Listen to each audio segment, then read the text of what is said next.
Bonjour à tous. Je suis de retour avec une troisième mise à jour vidéo. J'espère que vous avez tous passé un bel été reposant.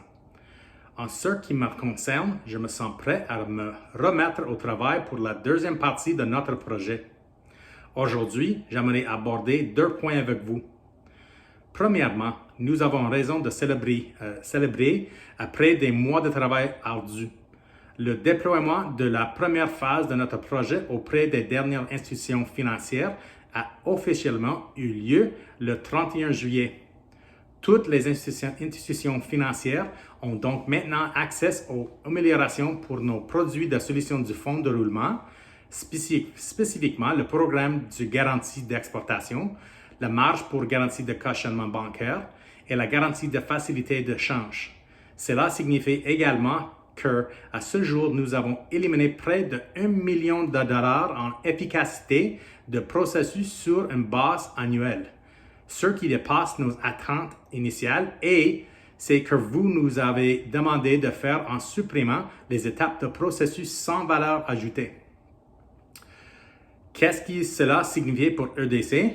Nous avons standardisé la manière dont nous recueillons l'information nécessaire à la mise en place de nos solutions afin de créer une expérience uniforme pour les institutions financières.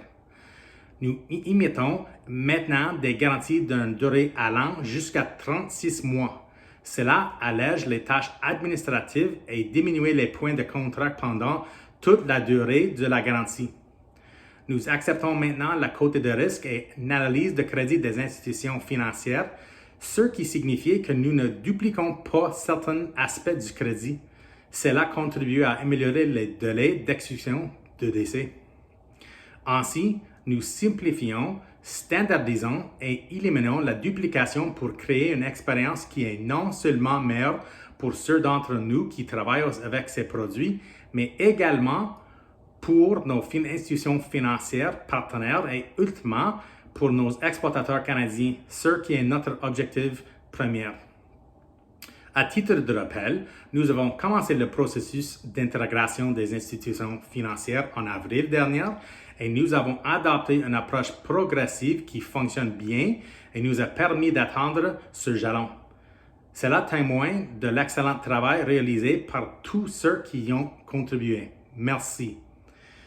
Le deuxième point, c'est à l'approche de la phase 2 de cette initiative, nous allons prendre le temps de planifier minutieusement son déploiement pour le reste de l'année 2022 et le premier trimestre de 2023 en cherchant constamment à améliorer l'expérience de nos partenaires.